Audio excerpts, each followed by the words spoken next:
우리 인간에게 가장 소중한 감정은 자존감입니다. 자존감은 내가 인격적인 대우를 받고자 하는 감정입니다. 왜냐하면 하나님의 형상으로 지어졌기 때문입니다. 그 다음에 두 번째로 갖는 감정은 소속감입니다. 왜냐하면 하나님은 우리를 지으실 때 공동체 안에서 지으셨고 살아가도록 지었기 때문에 그렇습니다. 그러므로 내가 어디에 소속했느냐? 그래서 학연, 지연 또는 가문 이런 것을 그렇게 내세우게 되는 것입니다. 심지어 동물의 왕국에서도 보면 우리에서 이탈한 짐승은 가령 사자라 할지라도 우리에서 이탈하면 다른 데 접근하면 사자가 그 사자를 죽여요. 그렇게 이 동물의 세계에서도 소속감, 식물의 세계도 군락지라고 하는 말이 있잖아요. 같이 모여서 자라는 거예요. 오늘 저는 이 본문 소개하며 10절부터 13절까지는 1시간 설교를 따로 해야 될 것 같아서 14절부터 3장 1절까지 말씀으로 3장 1절에 보면 그러므로 함께 하늘에 부르심을 받은 거룩한 형제들아, 이 말씀을 제목으로 삼아서 하늘에 부르심을 입은 자들이라는 제목으로 말씀드리고자 합니다. 하늘의 부르심을 입은 자들은 어떤 자들인가? 오늘 본문에서 두 가지로 말씀합니다. 첫째는 죄와 사망의 권세에서 해방받은 자들이다. 하늘의 부르심은 입은 자들이십니까? 그렇다면 여러분은 죄와 사망의 권세에서 해방을 받으셨습니다. 하나님께서는 이 세상을 지으실 때 자기를 닮은 인간, 사람을 지으시고 그 사람을 자기를 섬기는 백성으로 세워서 자기가 왕 되시고 자기를 섬기는 백성을 이룬 나라, 하나님 나라를 건설하시기를 기뻐하시며 창조하셨어요. 그래서 창조하신 하나님께서 아담과 언약을 맺어요. 그 언약의 의미는 내가 너의 왕이 될 것이다. 너와 너의 후손은 나를 섬기는 백성이 되어라. 예, 그렇게 하겠습니다. 그래서 계약을 맺는 거지요. 그래서 창세기 2장에서 언약을 맺고 이 언약을 통하여서 이스라엘 백성들은 하나님을 섬기는 백성이 되었고 하나님은 이 아담의 후손들의 왕이 되셨습니다.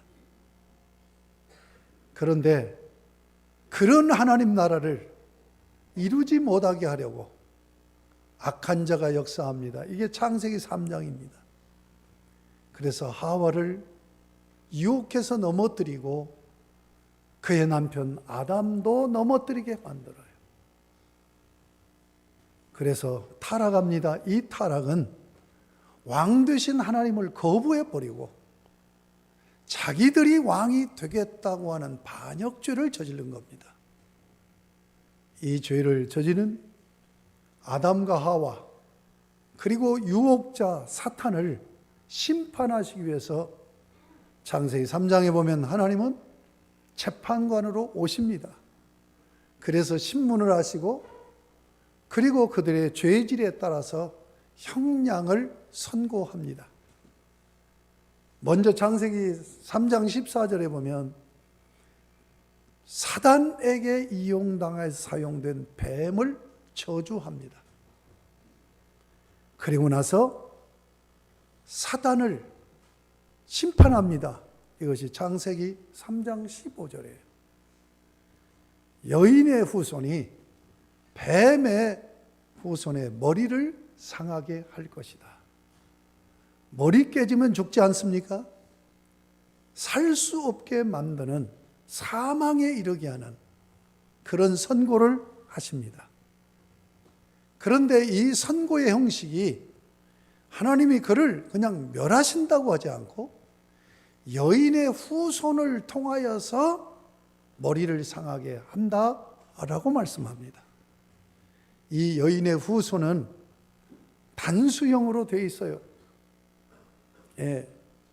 그래서 후제라. 예. 단수 정관사입니다. 그러니까 여인의 후손은 여러 사람이 아니라 후손들이 아니에요. 단 한 사람. 인류 역사상 남자 없이 여자에게서 난 자는 예수 그리스도밖에 없습니다. 그래서 창세기 3장 15절을 어머니의 복음, 원시 복음이라고 얘기합니다. 예수 그리스도를 약속하신 복음이라는 얘기입니다. 그러면 사탄을 멸하시는 선고에서 왜 예수 그리스도 이 원시 복음을 약속하고 있는 것입니까? 하나님 아버지는 재판관으로 등장하셔서 법정에서 지금 죄인들의 죄를 신문하고 거기에 맞는 형량으로 선고를 해요. 그리고 나서 그 선고 받은 죄인에게 형을 집행하는 자를 여인의 후손으로 지정하시는 거예요. 아버지 하나님은 형을 언도하고 선고하고, 그리고 성자 하나님은 그 형을 집행하는 집행자로 약속이 되어지는 겁니다. 예수 그리스도께서 왜 오셨습니까? 마귀의 일을 멸하러 오신 겁니다. 그래서 요한일서 3장 9절에 보면 하나님의 아들이 나타나신 것은 마귀의 일을 멸하려 하심이라.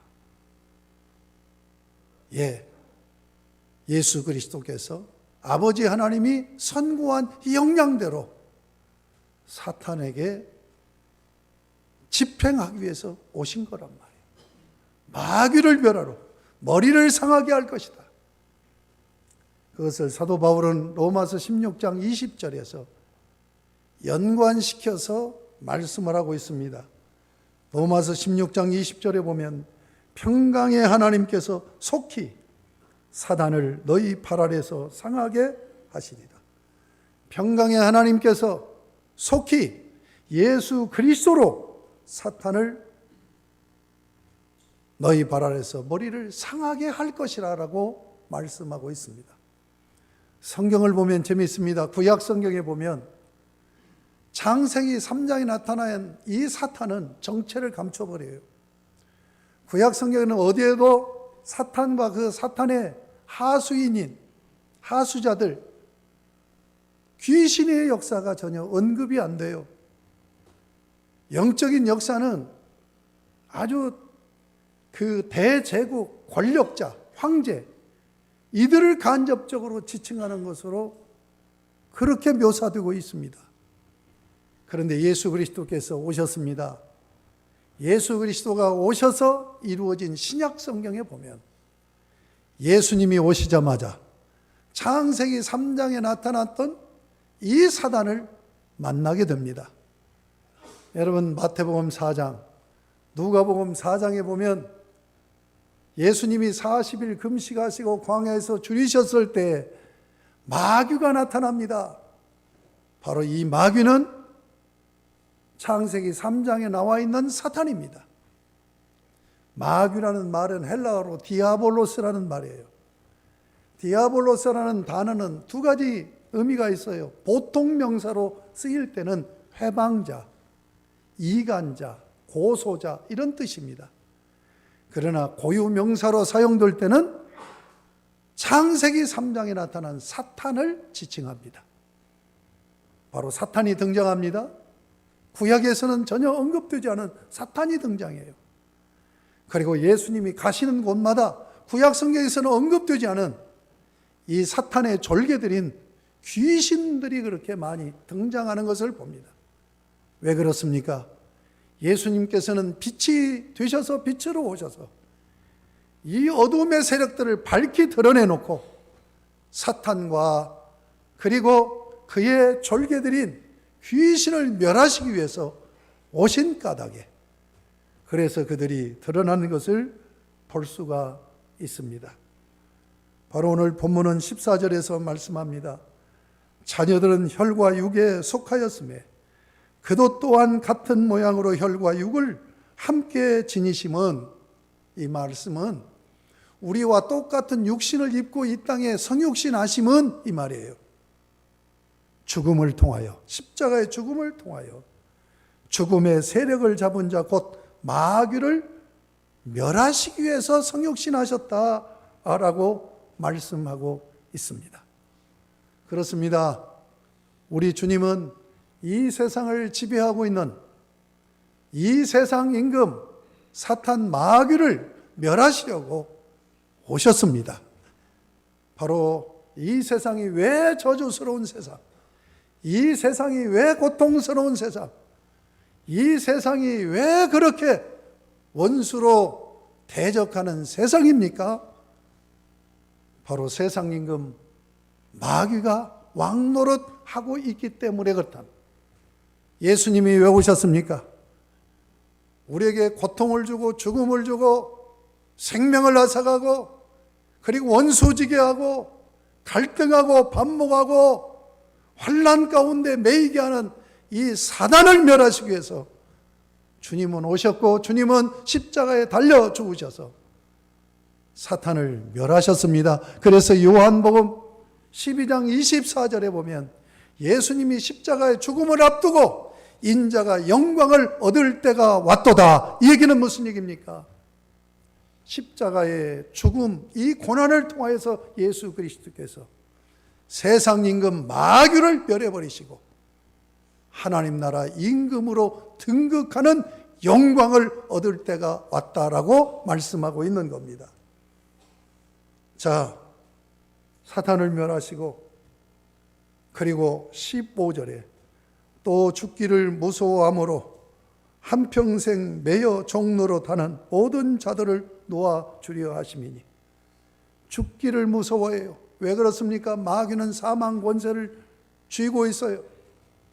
그래서 마귀에 속해 있는 이 세상 나라는 반드시 죽음이라는 이 종착역에 다다르게 되고, 그래서 우리 인류는 죽음을 그렇게 두려워하는 거예요.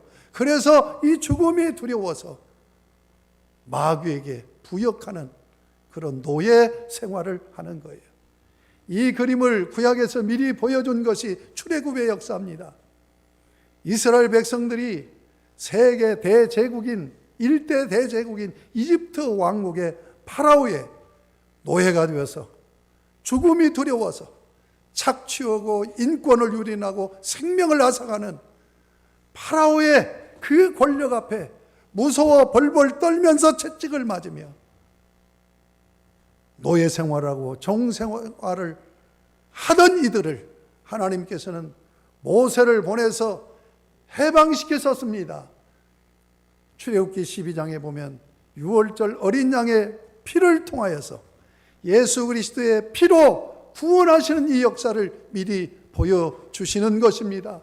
그래서 이들이 결국은 파라오라는 이 사탄의 노예에서 드디어 해방된 것입니다. 그래서 구원을 일컬어서 해방이다, 이렇게 말하는 것입니다.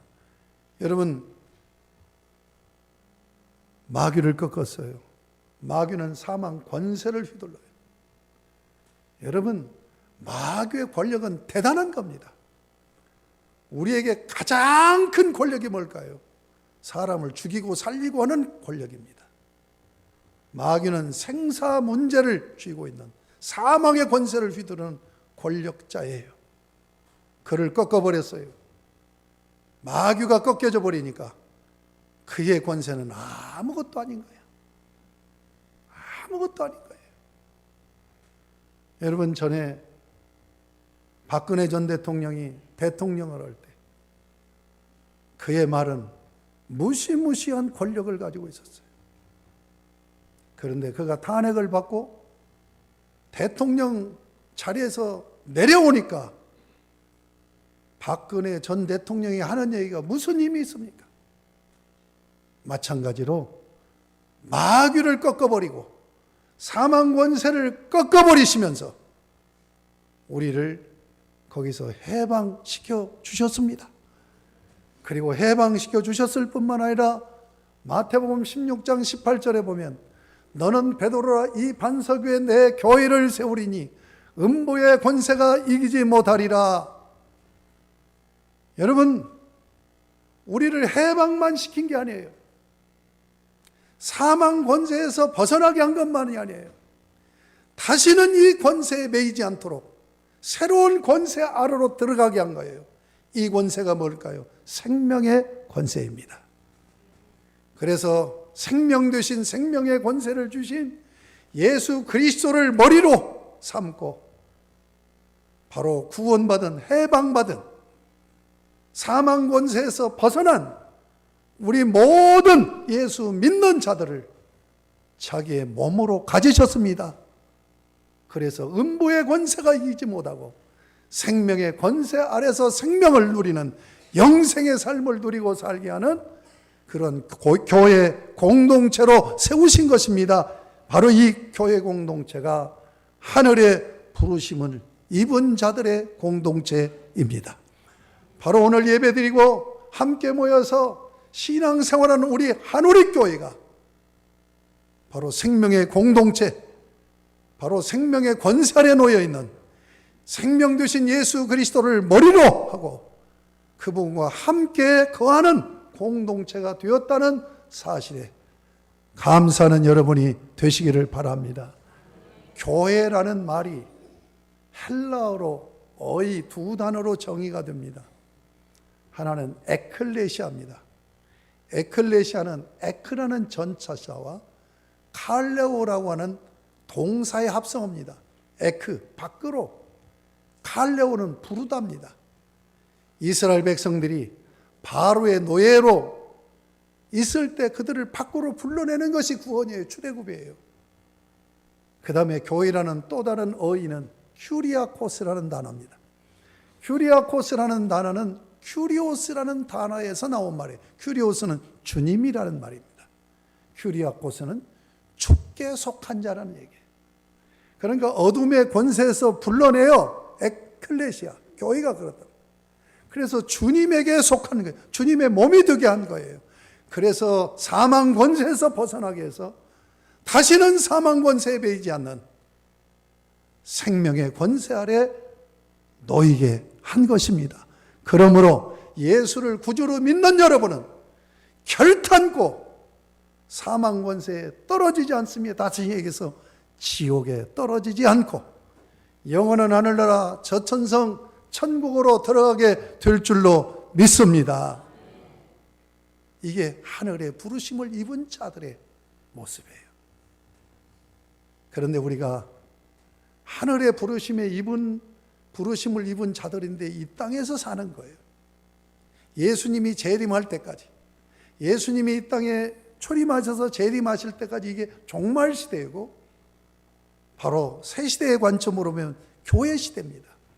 종말 시대와 교회 시대가 서로 갈등하고 반목해요. 그런 가운데서 계속해서 사단이가 역사를 해요. 어둠의 권세 세력들이 역사를 해요. 그래서 우리로 하여금 죄로 유혹합니다. 우리는 타락한 본성을 가지고 있어요. 그리고 죄짓기 즐겨하고 길들여진 육신을 입고 있어요. 그런데다 이 세상은 죄짓기에 딱 좋은 오염된 세상이에요. 그래서 구원을 받았어요. 하늘의 부르심을 입은 그런 천국 백성이 됐어요. 그럼에도 불구하고 오늘 또 죄짓고 내일 또 죄짓고 날마다 죄 속에서 살아요. 목사도 장로도 권사도 예외가 없어요. 이 목사가 나쁜 생각을 하고 나쁜 말을 하고 그러면 사단은 천국의 법정에서 하나님 봤지요.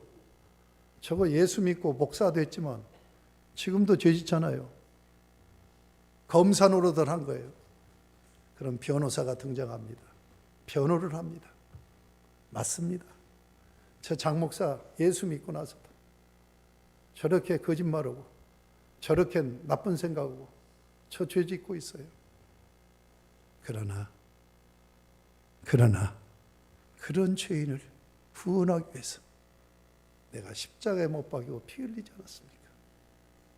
내 피를 보시고 내 십자가의 구속을 보시고 의롭다라고 여겨주지 않았습니까? 여러분, 우리가 의롭고 거룩한 게 아니에요. 예수를 믿었기 때문에 그 믿음으로 거룩하다, 의롭다라고 칭하는 거예요. 그래서 구원론에서 칭의라는 말이 나와요. 예? 의로운 게 아니에요. 의롭다고 여겨주시는 거예요. 아버지, 내 피를 보시고 저 장 목사 저 잘못하고 있는 거 용서해 주시고 의롭다고 인정해 주세요. 예수 그리스도께서 하늘 보좌 우편에서 변호사가 되셔서 우리를 변호하고 있습니다. 이걸 뭐라고 그러냐? 대언 기도라고 얘기해요. 그러므로 우리는 하늘 보좌에서 나를 위해서 대언 기도하시는 예수 그리스도를 힘입고 예수 그리스도의 이름으로 내가 잘못하고 죄 지은 것을 그때그때 회개할 때마다 하나님께서는 예수의 피를 보시고 용서해 주시고 의롭다 라고 인정해 주시는 그런 과정을 삶을 통해서 계속 반복하며 살게 하십니다. 이것이 뭐냐? 사죄의 은총이에요. 여러분, 죄를 졌어요. 하나님 잘못했어요. 용서해 주세요. 그리고 나서 그 죄 짓습니까? 안 짓습니까? 또 죄예요. 또 죄예요. 또 죄예요.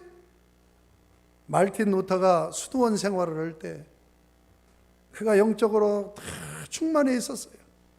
영적으로 충만할 때 나타나는 현상은 뭐냐? 자기 죄가 보이는 거예요. 그래서 신부한테 갑니다. 우리 지금 기독교가 아니고 종교개혁 하기 전이니까. 말틴 루터가 종교개혁을 했잖아요. 고백성사를 하고 가요. 신부님, 내가 이런 죄를 졌습니다. 용서해 주세요. 용서해 주는 기도를 해 주세요. 그러면 신부가 기도를 해줘요. 그러면 나와요. 마음이 좀 시원한 것 같다. 자기 처소에 가기 전에 벌써 잘못된 죄를 또 생각해서 짓고 있는 거예요. 또 쫓아가. 그것을 하루에도 수십 번 하는 거예요. 재밌는 일화가 있잖아요. 신부가 루터가 다시 오니까 근심 어린 표정으로 루터야, 제발 죄 좀 모았다 가지고 오너라. 여러분, 우리는 그런 존재예요. 그럼에도 불구하고 하늘 보좌 우편에서 우리의 죄를 예수의 피를 보여주면서 용서해달라고 기도하시는 대제사장 되신 예수 그리스도의 이름으로 우리가 어떤 죄를 짓고 산다 할지라도 잘못했다고 하나님 아버지 앞에 고백하면 예수 그리스도의 피를 보시고 용서해 주시는, 그래서 사죄의 은총을 누리고 사는 복을 주신 것을 여러분 감사하시기 바랍니다. 하늘의 부르심을 입은 자들은 이처럼 14절 15절에서 말씀하는 것처럼 죄와 사망의 권세에서 해방받은 자들인 것을 확인했습니다. 둘째입니다. 16절에서 18절까지입니다. 두 번째로는 하늘의 부르심을 입은 자들은 예수 그리스도의 인도하심을 끝까지 받는 자들입니다. 자, 이 세상을 마귀가 임금이 돼서 다스려요. 예수님이 이 세상을 접수해서 하나님 나라로 세우려고 강림하셨어요. 성육신 하셨어요. 세례를 받으신 후에 마태복음 4장, 누가복음 4장에 보면 40일 금식하실 때 광야에서 마귀가 찾아와요. 왜 찾아옵니까? 자기가 이 세상을 다스린 임금인데 자기 나라를 뺏으러 온 거예요. 그래서 대결이 벌어집니다.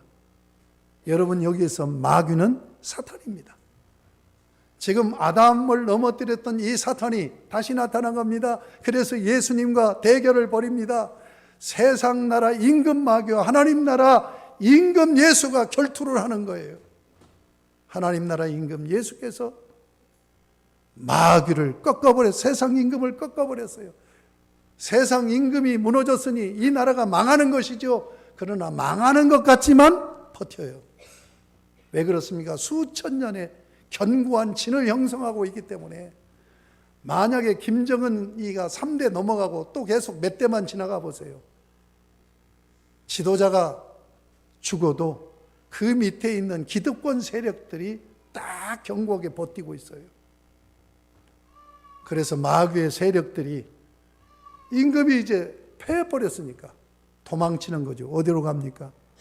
저 지리산으로 들어가는 거예요. 저 백두대간으로 들어가는 거예요. 그래서 빨치산으로 나와서 계속해서 양민들을 괴롭히잖아요. 그와 마찬가지로 마귀의 세력들은 끊임없이 영적인 전쟁을 일으킵니다. 그런 가운데서 우리는 어떻게 해야 되겠습니까? 예수님께서 요한복음 16장 33절에서 이렇게 말씀합니다. 너희가 세상에서는 환난을 당하나 담대하라. 내가 세상을 이기었노라. 여러분, 우리가 마귀와 대결하면서 전쟁을 하고 있어도 절대로 우리는 지옥 가지 않습니다. 예수를 믿어서 구원받고 천국 백성이 됐고 영생을 소유한 자들입니다. 그러나 이 전쟁에서 고통은 당할 수 있어요. 다리가 잘려나갈 수도 있어요. 팔이 잘려나갈 수도 있어요. 이 영적인 전투에 대해서 예민해야 됩니다. 여러분, 하늘의 부르심을 입은 자들이 교회라고 했어요. 이 교회에 대해서 말씀하고 있는 성경이 에베소서입니다. 에베소서 마지막 섹션, 마지막 단어는 영적인 전투를 다루고 있어요. 그 중에 에베소 6장 13절 말씀을 읽어드리겠습니다. 그러므로 하나님의 전신갑주를 취하라. 이는 악한 날에 너희가 능히 대적하고 모든 일을 행한 후에 서기 위함이라. 오늘 이 말씀을 잘 새기시기 바랍니다. 그러므로 하나님의 전신갑주를 입으라. 영적으로 무장하라는 얘기예요. 이는 악한 날이 종말입니다. 예수님이 이 땅에 오셔서 성육신하시고 십자가의 구속을 이루시고 재림하실 때까지 이 시대를 종말 시대예요.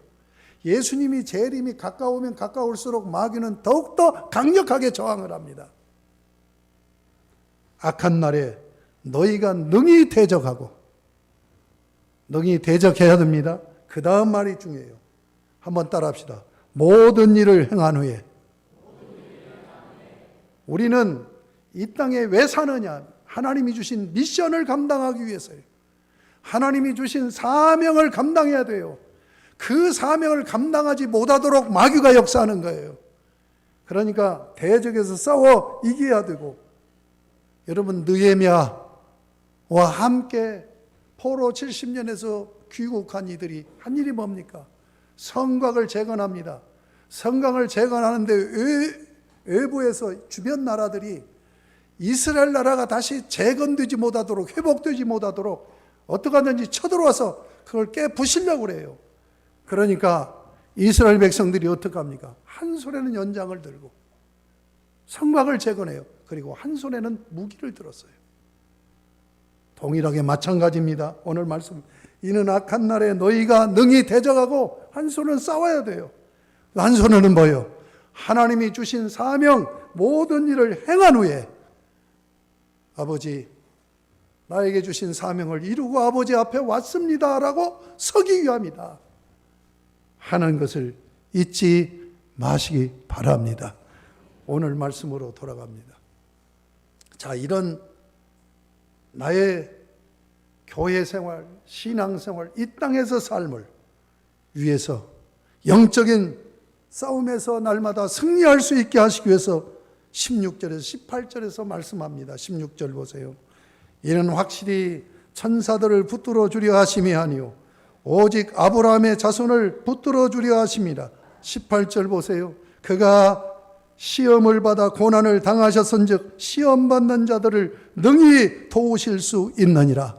마귀는 끊임없이 공격해 오는데 그 현장에서 우리 주님이 우리를 꼭 붙들어 주시고 그리고 능히 우리를 도우시는 줄 믿습니다. 왜 그렇습니까? 17절의 말씀이 답이 나와 있습니다. 그러므로 그가 범사의 형제들과 같이 되시니 마땅하도다. 이는 하나님이 하나님의 일에 자비하고 신실한 대제사장이 되어 백성의 죄를 속량하려 하심이라. 여기 우리 주님이 대제사장이 됩니다. 선지자는 하나님의 입이 되어서 하나님 편에서 백성들에게 하나님의 뜻을 선포하는 사역을 합니다. 제사장은 뭡니까? 백성들의 입장에 서서 백성들의 연약함, 죄, 이 문제를 하나님 앞에 해결해 달라고 신원하는 사역을 합니다. 우리 주님이 대제사장입니다. 그런데 대제사장 앞에 수식어가 2개가 붙어 있어요. 자비하고 신실하다. 여러분, 히브리에서 자비하고 신실하다고 표현되어 있지만 이것은 구약의 용어입니다.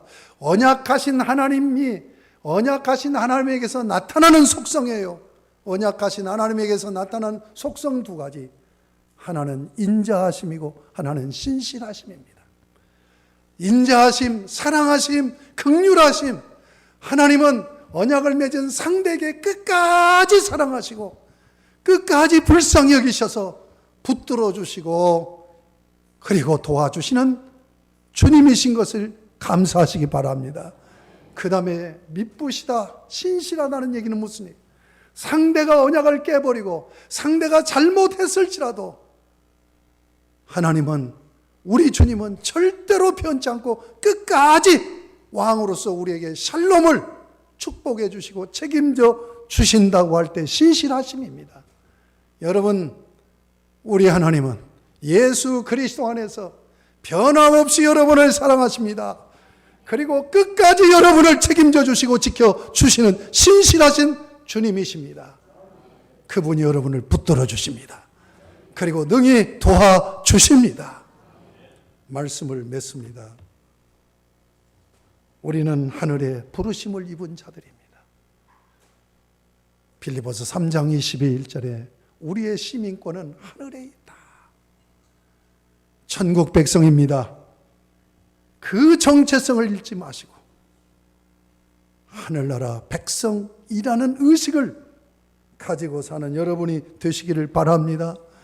그리고 어떠한 상황에 놓여 있다 할지라도 우리 주님 자비하시고 그리고 신실하신 그 주님, 그 주님이 내 곁에 있음을 의식하면서 오늘 말씀의 결론은 3장 1절이에요. 그러므로 함께하는 하늘의 부르심을 받은 거룩한 형제들아, 우리가 믿는 도리의 사도이시며 대제사장이신 예수를 깊이 생각하라. 여기 우리가 믿는 도리라고 했는데 고백이에요, 고백.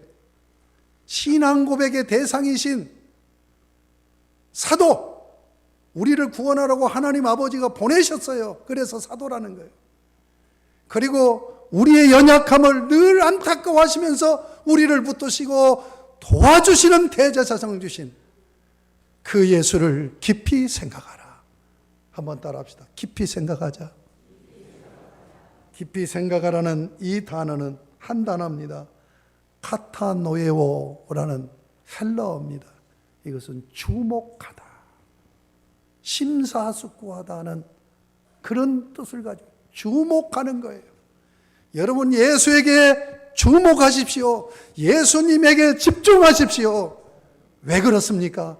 자비와 신실하신 그 주님께서 여러분을 어떤 상황 가운데 있든지 붙들어 주시고 도와주시는 주님이시기 때문에 그분을 바라보시기 바랍니다. 그분을 바라보실 때는 2가지가 생각이, 하나는 기호입니다. 기호. 하나는 물음표. 주님, 왜 나에게 이런 은혜를 베풀어 주십니까?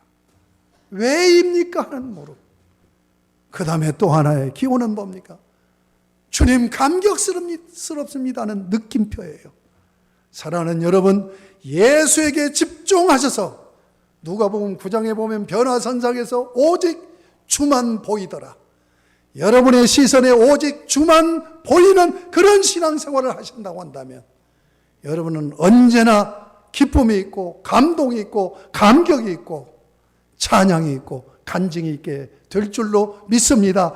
그런 삶으로 올가을을 힘있게 사는 복된 여러분들이 다 되시기를 주님의 이름으로 축복합니다.